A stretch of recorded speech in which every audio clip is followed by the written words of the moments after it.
যুক্তরাষ্ট্রের দেওয়া একটি F-16 যুদ্ধবিমান ইউক্রেনে বিধ্বস্ত হয়েছে। ইউক্রেনের বিমান বাহিনী শুক্রবার সকালে এক বিবৃতিতে জানায়, সকালে রুটিন মিশনের সময় একটি F-16 যুদ্ধবিমান অস্বাভাবিক পরিস্থিতির সম্মুখীন হয়ে বিধ্বস্ত হয়। তবে পাইলট সময়মতো ইজেক্ট করে নিরাপদে বেরিয়ে আসেন এবং বর্তমানে তিনি সুস্থ আছেন। বিমান বাহিনীর বিবৃতিতে আরও বলা হয়েছে, দুর্ঘটনার কারণ হিসেবে প্রাথমিকভাবে কোনো রাশিয়ান হামলার সংশ্লিষ্টতা পাওয়া যায়নি। ধারণা করা হচ্ছে কারিগরি ত্রুটির ফলেই এই দুর্ঘটনা ঘটেছে। বিষয়টি তদন্তে একটি কমিশন গঠন করা হয়েছে, যারা বিস্তারিত তদন্ত করবে। উল্লেখযোগ্যভাবে এটি ইউক্রেনের দ্বিতীয় F-16 বিধ্বস্তের ঘটনা। এর আগে 2024 সালের আগস্টে রাশিয়ায় একটি বিমান হামলার সময় আরও একটি যুদ্ধবিমান বিধ্বস্ত হয়, যেখানে পাইলট নিহত হন। যুক্তরাষ্ট্রের সহায়তায় ইউক্রেন 2023 সাল থেকে ধাপে ধাপে F-16 সংগ্রহ করছে। একই দিনে 3 বছরেরও বেশি সময় পর প্রথমবারের মতো মুখোমুখি শান্তি আলোচনায় বসেছে রাশিয়া ও ইউক্রেন। তুরস্কের ইস্তাম্বুল শহরের ঐতিহাসিক ডলমাবাহচে প্রাসাদে এ বৈঠক অনুষ্ঠিত হয়। আলোচনায় উপস্থিত ছিলেন তুর্কি পররাষ্ট্রমন্ত্রী হাকান ফিদান। তিনি বলেন, আমাদের সামনে দুটি পথ, একটি শান্তির দিকে আর একটি ধ্বংসের দিকে। এখন সময় সিদ্ধান্ত নেওয়ার। আলোচনার সময়ে ইউক্রেনীয় প্রতিনিধিদের কেউ কেউ সামরিক পোশাকে উপস্থিত ছিলেন, বিপরীতে রাশিয়ার প্রতিনিধিরা ছিলেন স্যুট পরিহিত। এই বৈঠক সরাসরি টেলিভিশনে সম্প্রচারিত হয় এবং এটি দ্বিতীয় বিশ্বযুদ্ধ পরবর্তী ইউরোপের সবচেয়ে ভয়াবহ সংঘাতের সমাধানে একটি সম্ভাব্য রাজনৈতিক অগ্রগতি হিসেবে দেখা হচ্ছে। তবে মার্কিন প্রেসিডেন্ট ডোনাল্ড ট্রাম্পের এক বক্তব্যে কিছুটা হতাশা তৈরি হয়। তিনি বলেন, তার ও রুশ প্রেসিডেন্ট ভ্লাদিমির পুতিনের সরাসরি বৈঠক ছাড়া কোনো বাস্তব অগ্রগতি সম্ভব নয়। ইউক্রেনীয় প্রতিনিধিদের পক্ষ থেকে জানানো হয়, তারা যুদ্ধবিরতি, অপহৃত শিশুদের ফেরত এবং যুদ্ধবন্দীদের বিনিময়ের শর্তে শান্তিপূর্ণ সমাধানে আগ্রহী। অন্যদিকে রাশিয়া জানায়, তারা যুদ্ধ থামাতে চায়, তবে আশঙ্কা করছে ইউক্রেন যুদ্ধবিরতির সুযোগে সামরিক প্রস্তুতি জোরদার করতে পারে।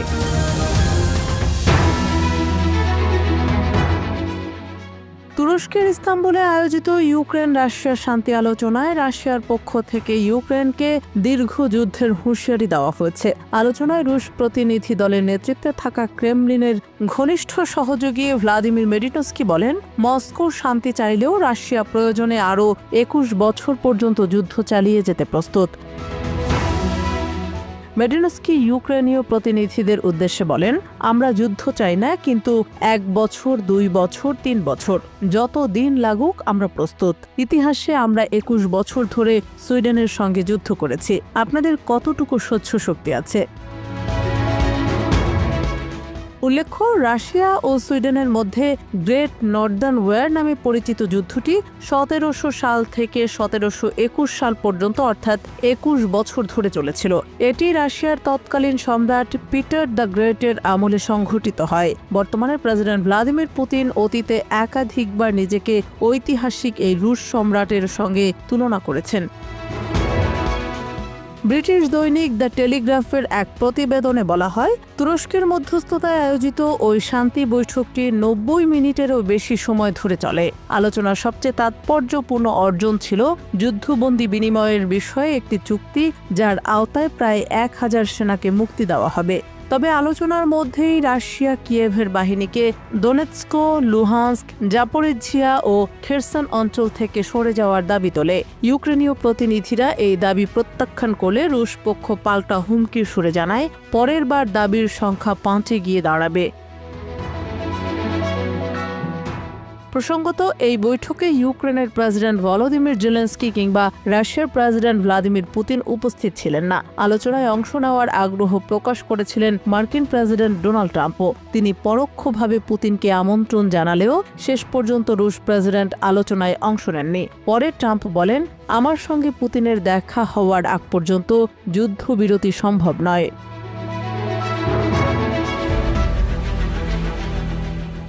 ভারত ভারতের রাজধানী নয়াদিল্লি থেকে আটক করে অন্তত ৪০ জন রোহিঙ্গা শরণার্থীকে বঙ্গোপসাগর সংলগ্ন আন্দামান সাগরে ফেলে দিয়েছে ভারতীয় নৌবাহিনী। এমন ভয়াবহ তথ্য প্রকাশ করেছে জাতিসংঘের মানবাধিকার কার্যালয়। সংস্থাটি জানিয়েছে, রোহিঙ্গাদের জোরপূর্বক ফেরত পাঠানোর প্রক্রিয়া সম্প্রতি আরও জোরদার করেছে ভারত সরকার।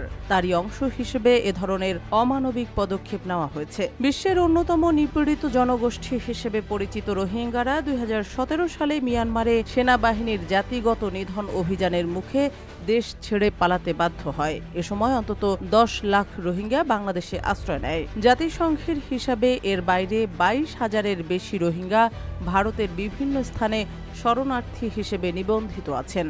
তবে ভারত সরকার রোহিঙ্গাদের শরণার্থী হিসেবে স্বীকৃতি দেয় না, বরং দেশটির সরকার তাদের অবৈধ অনুপ্রবেশকারী হিসেবে চিহ্নিত করে এবং তাদের বিরুদ্ধে সন্ত্রাসবাদের অভিযোগ তোলে। স্থানীয় মানবাধিকার সংগঠনগুলোর বরাতে জাতিসংঘ জানিয়েছে, ৬ মে দিল্লি থেকে বেশ কয়েকজন রোহিঙ্গাকে আটক করে ভারতীয় পুলিশ। এর মধ্যে ৪০ জনকে চোখ বেঁধে আকাশ ও সড়ক পথে প্রায় ১৫০০ মাইল দূরের আন্দামান ও নিকোবর দ্বীপপুঞ্জে নিয়ে যাওয়া হয়। পরে তাদের একটি নৌবাহিনীর জাহাজে তুলে সাগরের দিকে যাত্রা করা হয়। রোহিঙ্গা শরণার্থীদের ভাষ্যমতে, জাহাজটি মিয়ানমারের তানিনথারি উপকূলের কাছাকাছি পৌঁছালে তাদের লাইফ জ্যাকেট দিয়ে জলে ঝাঁপ দিতে বাধ্য করে ভারতীয় নৌসেনারা। তারপর সাঁতরে নিকটবর্তী দ্বীপে পৌঁছাতে বলা হয়। এই দুঃসহ অভিজ্ঞতার মধ্যেও ভাগ্যক্রমে তারা সবাই জীবিত অবস্থায় তীরে পৌঁছাতে সক্ষম হন। ভারতের মানবাধিকার সংগঠন পিপলস ইউনিয়ন ফর সিভিল লিবার্টিজ জানিয়েছে, যাদের সাগরে নামানো হয়েছিল তাদের মধ্যে কিশোর, বয়স্ক ও ক্যান্সার আক্রান্ত রোগীও ছিলেন। ভুক্তভোগীরা অভিযোগ করেছেন, নৌসেনারা তাদের উপর শারীরিক নির্যাতনও চালিয়েছে। জাতিসংঘের মিয়ানমার বিষয়ক বিশেষ দূত টম অ্যান্ড্রুজ বলেন, রোহিঙ্গা শরণার্থীদের নৌবাহিনীর জাহাজ থেকে সাগরে ফেলে দেওয়ার ঘটনা ভয়াবহ মানবাধিকার লঙ্ঘন। আমি এই বিষয়ে আরও তথ্য ও সাক্ষ্য সংগ্রহ করছি এবং ভারত সরকারকে দায়বদ্ধ করার আহ্বান জানাচ্ছি। এছাড়া গত সপ্তাহে ভারত আরও একটি বিতর্কিত পুশিন কার্যক্রম পরিচালনা করে। গুজরাট থেকে আটক ৭৮ জন রোহিঙ্গাকে বাংলাদেশ সীমান্তবর্তী সুন্দরবনে ফেলে রেখে আসে ভারতীয় কর্তৃপক্ষ। পরে ১০ মে বাংলাদেশ বাহিনী তাদের উদ্ধার করে। ভুক্তভোগীরা জানিয়েছেন, তাদের একাধিক দিন ধরে না খাইয়ে রাখা হয় এবং শারীরিকভাবে নির্যাতন করা হয়। এই ঘটনাগুলো আন্তর্জাতিক মহলে গভীর উদ্বেগের সৃষ্টি করেছে। মানবাধিকার সংগঠনগুলো ভারতের এই অমানবিক ও অবৈধ ফেরত পাঠানোর নীতির তীব্র নিন্দা জানিয়েছে এবং তা অবিলম্বে বন্ধের আহ্বান জানিয়েছে।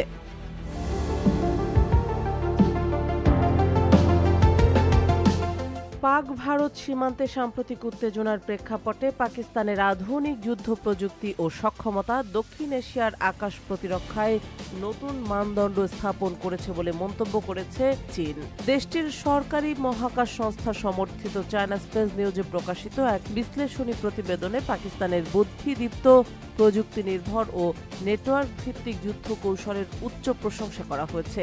খবর দ্য এক্সপ্রেস ট্রিবিউনের। প্রতিবেদনটিতে বলা হয়েছে, পাকিস্তান যুদ্ধক্ষেত্রে ABC নামে একটি নতুন কৌশল প্রয়োগ করা হয়েছে, যেখানে A ইউনিট টার্গেট নির্ধারণ করে, B ইউনিট আক্রমণ চালায় এবং C ইউনিট গোটা প্রক্রিয়াকে গাইড করে। এই সমন্বিত ও বিকেন্দ্রীকৃত যুদ্ধনীতি যুদ্ধ পরিচালনার এক নতুন দিগন্ত উন্মোচন করেছে বলে মত বিশ্লেষকদের। পাকিস্তানের দাবি, তাদের বিমান বাহিনী, গ্রাউন্ড রাডার, ফাইটার জেট ও আকাশে নজরদারি ব্যবস্থার সমন্বয়ে ভারতের ৬টি যুদ্ধ বিমান ভূপাতিত করেছে।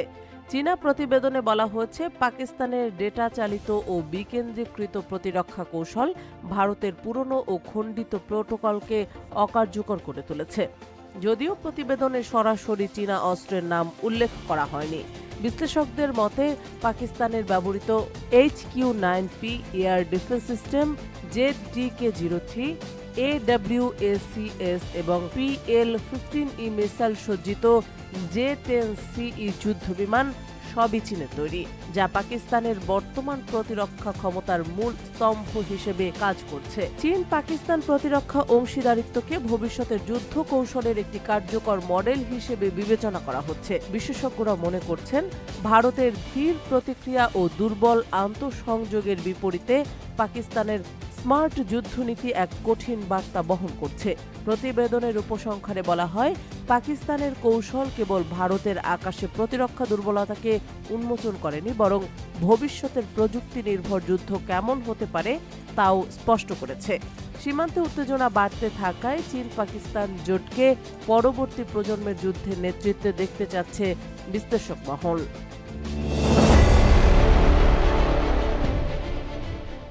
2025 সালের 15 মার্চ থেকে যুক্তরাষ্ট্র ইয়েমেনের হুথিদের বিরুদ্ধে ব্যাপক বিমান হামলা শুরু করে। প্রেসিডেন্ট ডোনাল্ড ট্রাম্প দ্বিতীয় মেয়াদে ক্ষমতায় ফেরার পর এটি ছিল পশ্চিম এশিয়ায় যুক্তরাষ্ট্রের সবচেয়ে বড় সামরিক অভিযান। এই অভিযানে ইয়েমেনের বিভিন্ন অঞ্চলে 1000-এরও বেশিবার বিমান ও নৌ আক্রমণ চালানো হয়। পার্স টুডের প্রতিবেদন অনুযায়ী যুক্তরাষ্ট্র বিমানবাহী রণতরী ইউএসএস হ্যারি এস ট্রুম্যান এবং ইউএসএস কার্ল ভিনসেন ব্যবহার করে এই অভিযান পরিচালনা করে। হামলায় B-2 স্টেলথ বোমারু বিমান এবং 14 টন ওজনের GBU-57 বাংকার বিধ্বংসী বোমা ব্যবহার করা হয়। তবে এসব ভারী অস্ত্র দিয়েও হুথিদের ভূগর্ভস্থ ঘাঁটিগুলো ধ্বংস করতে ব্যর্থ হয় মার্কিন বাহিনী। হুথি আনসারুল্লাহ যোদ্ধারা দ্রুত সুড়ঙ্গ পথ মেরামত করে পুনরায় ব্যবহার উপযোগী করে তোলে। এর ফলে স্পষ্ট হয় যে হুথিদের প্রতিরক্ষা ব্যবস্থা ধ্বংস করা এতটা সহজ নয়। এই অভিযানে যুক্তরাষ্ট্র একাধিক F/A-18 super Hornet, MQ-9 reaper drone এবং আরও কিছু ড্রোন হারায়। F-35 যুদ্ধ বিমান ভূপাতিত হওয়ার ঝুঁকিও বেড়ে যায়। একের পর এক ক্ষয়ক্ষতি ও সামরিক ব্যর্থতার কারণে প্রেসিডেন্ট ট্রাম্প হঠাৎ করেই নীতিগত পরিবর্তন করেন এবং 8 মে ইয়েমেনে যুদ্ধবিরতির ঘোষণা দেন।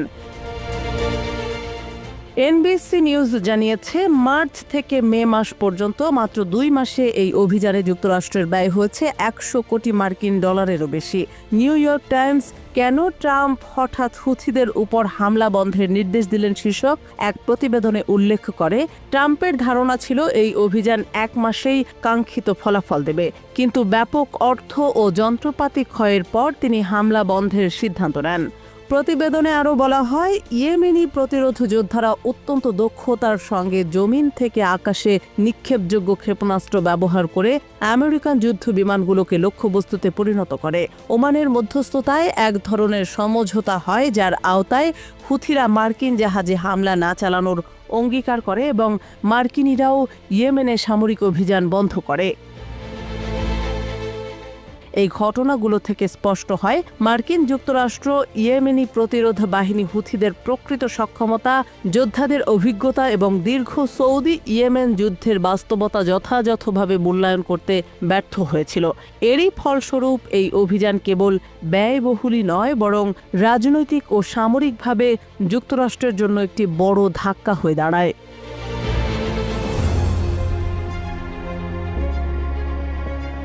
আবুধাবিতে রাষ্ট্রীয় সফরের শেষ দিনে মার্কিন প্রেসিডেন্ট ডোনাল্ড ট্রাম্পকে সংযুক্ত আরব আমিরাতের ঐতিহ্যবাহী আয়োজনে স্বাগত জানানো হয়। এই আয়োজনে আমিরাতের প্রেসিডেন্ট শেখ মোহাম্মদ বিন জায়েদের উপস্থিতিতে স্থানীয় নারীরা এক বিশেষ নৃত্য খালেগি পরিবেশন করেন, যা মূলত উপসাগরীয় অঞ্চলের সাংস্কৃতিক পরিচয়ের একটি গুরুত্বপূর্ণ অংশ। খালেগি শব্দটি এসেছে খালিজ অর্থাৎ উপসাগর থেকে। এটি উপসাগরীয় আরব দেশগুলোর, বিশেষ করে সংযুক্ত আরব আমিরাত, কুয়েত, সৌদি আরবের পূর্বাঞ্চল, কাতার, বাহরাইন এবং ওমানের নারীদের ঐতিহ্যবাহী নৃত্য। এই নাচের সবচেয়ে স্বতন্ত্র বৈশিষ্ট্য হল নারীদের চুল দোলানো, যেখানে তারা লম্বা খোলা চুল ঘুরিয়ে, ছুঁড়ে ও দুলিয়ে ছন্দময় ভঙ্গিমায় নাচেন। শরীরের নিচের অংশ স্থির রেখে কেবল মাথা ও চুলের দোলনের মাধ্যমে তারা আবেগ, উচ্ছ্বাস এবং আত্মবিশ্বাস প্রকাশ করেন। এই নাচ সাধারণত পরিবেশিত হয় ঐতিহ্যবাহী ঢোল, করতাল ও গানের তালে। নৃত্যরত নারীরা পরে থাকেন থুব নামের উজ্জ্বল ও ঝলমলে কাপড়ের তৈরি ঢিলে ঢালা পোশাক, যা নাচের সময় বাতাসে উঠতে থাকে। এটি শুধু বিনোদন নয়, বরং নারীদের সৌন্দর্য, মর্যাদা, গর্ব এবং সাংস্কৃতিক ঐতিহ্যের এক নান্দনিক প্রকাশ। খালেগি নাচের মূল শিকড় প্রাচীন বেদুইন সংস্কৃতিতে, যেখানে নারীরা পরিবার, সমাজ ও জাতিসত্তার গর্ব প্রকাশে এ ধরনের নৃত্য পরিবেশন করতেন। এটি আনন্দ, উৎসব ও অভ্যর্থনা জানানোর একটি উৎসব মুখর মাধ্যম। অনেক সময় আল আয়ালা নামের পুরুষদের তরবারি ভিত্তিক সমর নৃত্যের সঙ্গে নারীদের খালিগি নাচ যুগপথ পরিবেশিত হয়, যেখানে যুদ্ধের শক্তির সঙ্গে নারীর সৌন্দর্য ও মর্যাদার এক অসাধারণ ভারসাম্য দেখা যায়। তবে সাম্প্রতিক সময়ে এই নাচ নিয়ে বিতর্কও তৈরি হয়েছে। আবুধাবিতে ট্রাম্পের অভ্যর্থনা অনুষ্ঠানে নারীদের খালেগি নাচ সামাজিক মাধ্যমে ব্যাপক আলোচনার জন্ম দেয়। অনেকেই এই দৃশ্য দেখে বিভ্রান্ত হন এবং একে অশালীন কিংবা অপ্রাসঙ্গিক বলে মন্তব্য করেন। কেউ কেউ এটিকে পৌত্তলিক সংস্কৃতির প্রতি ফিরে যাওয়া হিসেবেও ব্যাখ্যা করেছেন। তবে ঐতিহ্যবিদ, গবেষক ও সংস্কৃতি বিশেষজ্ঞরা এসব সমালোচনার বিরোধিতা করেছেন। তাদের মতে, খালেগি নাচ উপসাগরীয় নারীদের গর্বিত সাংস্কৃতিক ঐতিহ্য, যা প্রজন্ম থেকে প্রজন্মে চলে এসেছে। ইউনেস্কো ইতোমধ্যে এ ধরনের আরব ঐতিহ্যবাহী পারফরমেন্সকে মানবতার অমূল্য সাংস্কৃতিক ঐতিহ্য হিসেবে স্বীকৃতি দিয়েছে। সংক্ষেপে বলা যায়, খালেগি নাচ কেবল নৃত্য নয়, বরং নারীর আত্মপ্রকাশ, সাংস্কৃতিক ধারক এবং ঐতিহ্যের ধারাবাহিকতা। এটি কোনো অপসংস্কৃতি নয়, বরং একটি সভ্য জাতিগোষ্ঠীর সাংস্কৃতিক পরিচয়ের সম্মানজনক বহিঃপ্রকাশ।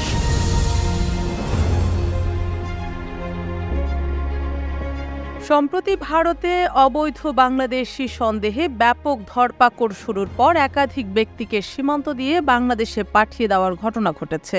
ভারতের পক্ষ থেকে যেটা পুশব্যাক বলা হচ্ছে, বাংলাদেশ সেটা দেখছে পুশিন হিসেবে। বিবিসি বাংলা এক প্রতিবেদনে জানায়, সীমান্তে পুশব্যাক বা পুশিন বলতে বোঝায় আটক ব্যক্তিদের জোরপূর্বক সীমান্তে এনে অন্য দেশের ভূখণ্ডে ঠেলে দেওয়া। যদিও এই প্রক্রিয়াটির কোনো আইনগত ভিত্তি ভারতে নেই, তবুও বহু বছর ধরেই এটি চলমান, যা সরকারিভাবে কেউ স্বীকারও করে না। ভারতের মানবাধিকার কর্মীরা এটিকে সম্পূর্ণ অবৈধ এবং আইন বহির্ভূত বলেই দাবি করছেন।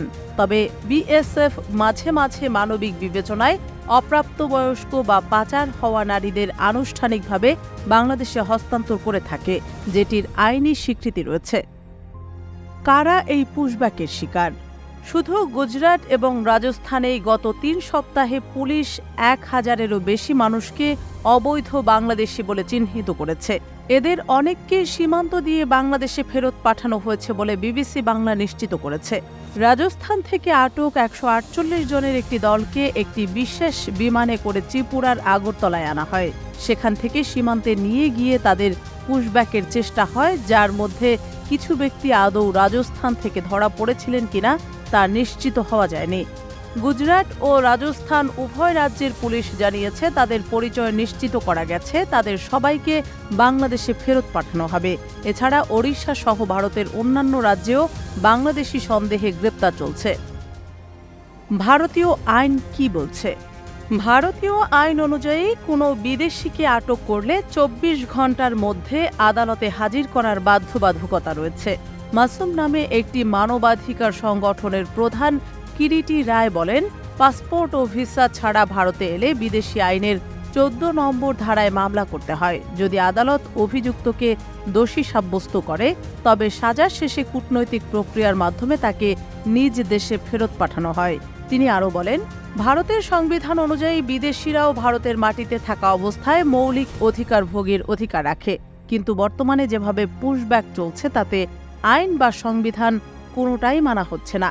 এমনও বহু ঘটনা রয়েছে যেখানে বাংলাদেশি নাগরিকেরা শাস্তি ভোগ করলেও পরিচয় নিশ্চিত করতে বিলম্ব হওয়ায় তারা দীর্ঘদিন জেলে রয়ে গেছেন।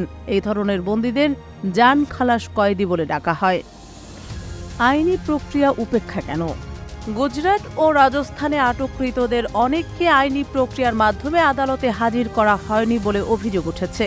পরিযায়ী শ্রমিক ঐক্য মঞ্চ নামে একটি সংগঠনের রাজ্য সম্পাদক আসিফ ফারুক জানান, গুজরাট ও রাজস্থান থেকে তাদের হেল্পলাইনে কয়েকশো ফোন এসেছে, কিন্তু এদের মধ্যে মাত্র একজনের খবর তারা পেয়েছেন, যিনি আদালতে তোলা হয়েছিলেন এবং বর্তমানে ডিটেনশন ক্যাম্পে রয়েছেন। তিনি বলেন, এ পর্যন্ত আমরা গুজরাটের ৬৮টি এবং রাজস্থানের ১০৯টি মামলার সমাধান করেছি, তবে একজন ছাড়া আর কাউকে আদালতে নেওয়ার কোনো তথ্য আমাদের কাছে নেই।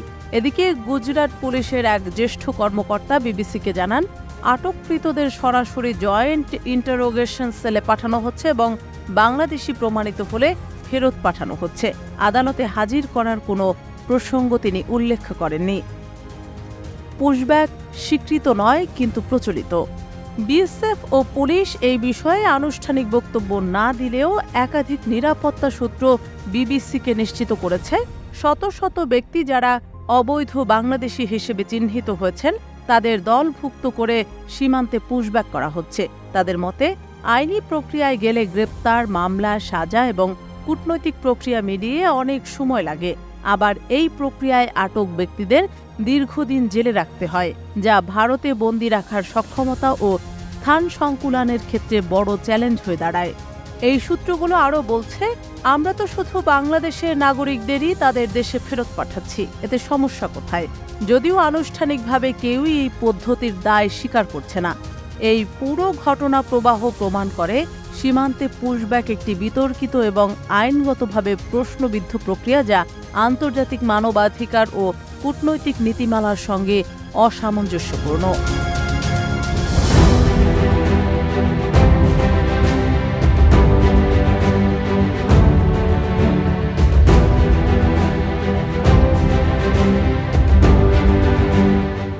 আফ্রিকার দক্ষিণাঞ্চলের একটি ছোট দেশ বতসোয়ানা।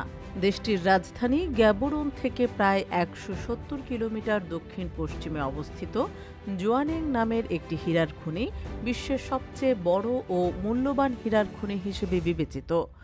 ৯,৬১৫ কোটি মার্কিন ডলার বাজার মূল্যের এই খনিটি ২০২৩ সালে একাই ১৩৩ লাখ ক্যারেট হীরা উৎপাদন করে। এই বিপুল উৎপাদন ক্ষমতার জন্য একে বলা হয় খনির রাজপুত্র। জোয়ানেং শব্দটির অর্থ রত্নের স্থান। এই খনিটি গঠিত হয়েছে কিম্বারলাইট নামের একটি বিরল আগ্নেয়শিলা দিয়ে, যেটি পৃথিবীর গভীরে গঠিত হয় এবং হীরার জন্ম দেয়। খনিটির ভেতরে রয়েছে ৩টি উলম্ব কিম্বারলাইট পাইপ, যেগুলো থেকে বছরের পর বছর ধরে লক্ষ লক্ষ ক্যারেট হীরা উত্তোলন করা হচ্ছে। ১৯৭০ সালে বিখ্যাত হীরা কোম্পানি ডি বিয়ার্স এই খনির অস্তিত্ব আবিষ্কার করে এবং ১৯৮২ সালে বাণিজ্যিক উৎপাদন শুরু হয়। খনিটি পরিচালনা করছে ডেপসওয়ানা নামের একটি যৌথ প্রতিষ্ঠান, যা বতসোয়ানা সরকার এবং ডি বিয়ার্সের মালিকানাধীন। দেশটির মোট হীরা রপ্তানি আয়ের প্রায় ৭০% আসে এই খনি থেকে। জোয়ানেং খনি শুধু বতসোয়ানার অর্থনীতির মেরুদণ্ড নয়, বরং এটি দেশটিকে বিশ্বের দরিদ্রতম দেশ থেকে মধ্যম আয়ের দেশে পরিণত করতে গুরুত্বপূর্ণ ভূমিকা রেখেছে। বর্তমানে রাশিয়ার পরে বতসোয়ানা বিশ্বের দ্বিতীয় বৃহত্তম হীরার উৎপাদনকারী দেশ। পৃথিবীর ২৩টি দেশে হীরার খনি থাকলেও উচ্চমান ও বড় আকৃতির হীরার খনি রয়েছে মাত্র ৬টি দেশে: রাশিয়া, বতসোয়ানা, কানাডা, দক্ষিণ আফ্রিকা, অ্যাঙ্গোলা এবং নামিবিয়ায়। এর মধ্যে রাশিয়া বৈশ্বিক হীরা উৎপাদনের ৩০% যোগান দেয়, যেখানে বতসোয়ানার খনিতে আনুমানিক ৩০ কোটি ক্যারেট হীরার মজুত রয়েছে। ২০২১ সালে বতসোয়ানার খনি থেকেই উদ্ধার করা হয় ১,০৯৮ ক্যারেট ওজনের একটি বিশাল হীরা। এর আগেও এখান থেকে বিশ্বের অন্যতম বৃহৎ হীরাগুলো উত্তোলন করা হয়েছে। এর আগে ১৯০৫ সালে দক্ষিণ আফ্রিকায় পাওয়া গিয়েছিল ৩,১০৬ ক্যারেটের কালিনান হীরা, যা এখনও বিশ্বের সবচেয়ে বড় হীরার রেকর্ড ধরে রেখেছে। বর্তমানে বতসোয়ানা সরকার ও ডি বিয়ার্স খনিটির সম্প্রসারণে নতুন চুক্তি করেছে। কাট-9 নামের এক বিশাল প্রকল্পের আওতায় খনির গভীরতা ও আয়ুষ্কাল বাড়ানোর পরিকল্পনা নেওয়া হয়েছে। বর্তমানে খনিটি ৪০০ মিটার গভীরতায় কাজ করে এবং আশা করা হচ্ছে এই খনি আরও অন্তত ২০৩৪ সাল পর্যন্ত উৎপাদন চালিয়ে যেতে পারবে। এই খনিতে অত্যাধুনিক প্রযুক্তির ব্যবহার করা হয়। বিশাল ড্রিল দিয়ে পাথর আলগা করে তা ট্রাকে করে প্রক্রিয়াজাত কেন্দ্রে নিয়ে যাওয়া হয়, যেখানে এক্স-রে ও লেজার প্রযুক্তির মাধ্যমে পাথর থেকে হীরা পৃথক করা হয়। পরিবেশগত চ্যালেঞ্জ থাকা সত্ত্বেও এটি ২০০০ সালে পরিবেশ বান্ধব ব্যবস্থাপনার জন্য আইএসও সনদ অর্জন করে। জোয়ানেং খনি শুধু বতসোয়ানার অর্থনীতি বদলে দেয়নি, বরং হাজার হাজার কর্মসংস্থানের সুযোগ তৈরি করেছে। ভবিষ্যতে এই খনি থেকে আরও প্রায় ২,০০০ কোটি পাউন্ড মূল্যের হীরা উত্তোলনের আশা করা হচ্ছে। বিশ্বব্যাপী হীরার প্রতি কদর ও চাহিদা এবং এই খনির উৎপাদন ক্ষমতা একে সত্যিকারের রত্নভাণ্ডারে পরিণত করেছে।